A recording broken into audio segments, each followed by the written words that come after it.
As the chariot remained still in the middle of Kurukshetra, a silence grew between Arjuna and Krishna, not one of absence, but of deep reflection. Arjuna had absorbed much: the imperishable soul, the importance of duty, the power of knowledge, and the path of selfless action. Yet another question troubled him, rising like a wave in the vast ocean of his thoughts. "Krishna," Arjuna asked, "you have praised both renunciation of action and action performed with detachment. Tell me clearly, which of these two is better?" Krishna's face remained calm, his eyes shining with wisdom. "Both paths, Arjuna," he replied, "can lead to liberation. But between the two, karma yoga, selfless action, is the superior path for most. The renunciate who acts with inner freedom is truly wise. One who performs their duties without attachment, who offers the fruits to the divine, is the true renunciate and the true yogi." Arjuna tilted his head. "But is it not better to abandon action altogether?" Krishna shook his head gently. "Merely giving up action without inner detachment is not true renunciation. True Sanyasa is not about leaving the world, but about leaving behind desire, ego, and attachment. The one who acts with a surrendered heart, free from likes and dislikes, is the one who truly finds peace." He continued, "The wise understand that they are not the doers. Actions arise from the play of nature's qualities, gunas. But the self within is untouched, beyond all doing. When this is realized, the soul is free even while the body still acts." Arjuna's brow furrowed. How does such a person live, Krishna? How does he walk among people, yet remain untouched by the world? And so Krishna told a story. The story of King Janaka's garden. Long ago, there lived a great king named Janaka, renowned not only for his wisdom, but also for ruling with perfect detachment. Though surrounded by wealth, palaces, and responsibility, he remained untouched within. Like a lotus leaf floating on water, never wet, never burdened.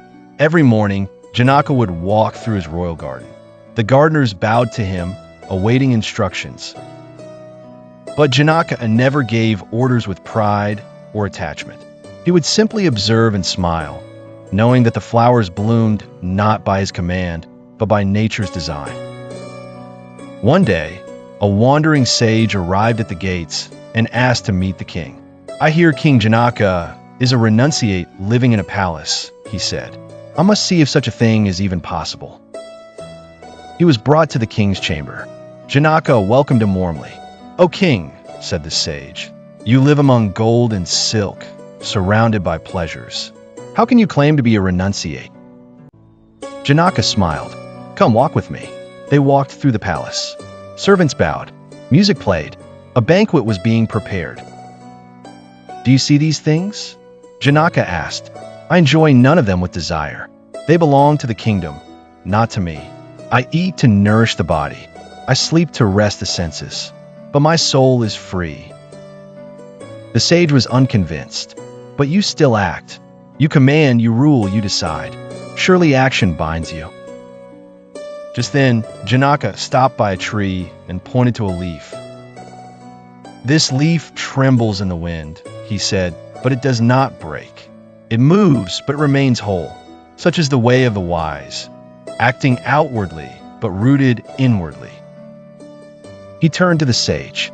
"I could leave my throne today and wander the forests, but it is not renunciation to abandon duty. True renunciation is in the mind." The sage bowed low, understanding at last. "O king, you have taught me more by your stillness and action than all the scriptures combined." Back on the battlefield, Arjuna listened as Krishna concluded the story. "You see, Arjuna, one who acts without selfishness, like Janaka, is not bound by karma. The wise see the same self in a Brahmin, a cow, an elephant, a dog, or an outcast.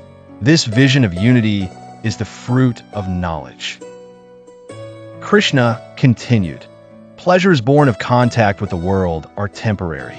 They bring joy, then pain. But the yogi who finds happiness within, joy in the self, is eternally free. He neither craves nor fears. He is steady amidst praise and blame, heat and cold, success and failure. Arjuna closed his eyes. The battlefield sounds faded in his mind as Krishna's words echoed in his heart.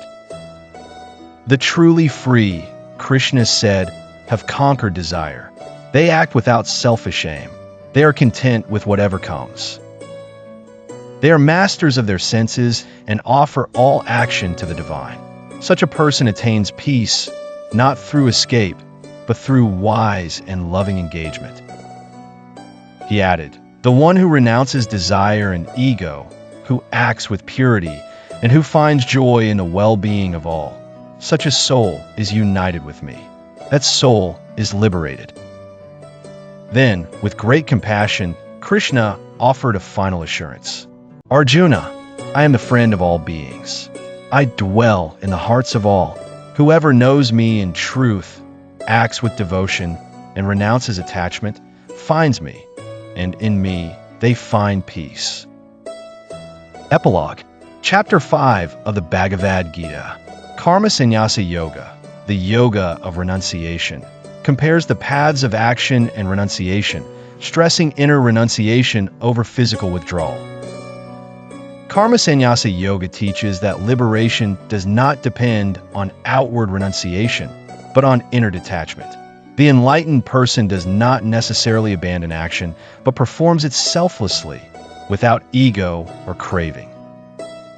Krishna helps Arjuna and all seekers understand that the true path to freedom is not in fleeing the world, but in transforming our relationship with it. Whether we are warriors, kings, or gardeners, we can all walk the path of liberation if we act with wisdom, surrender, and compassion.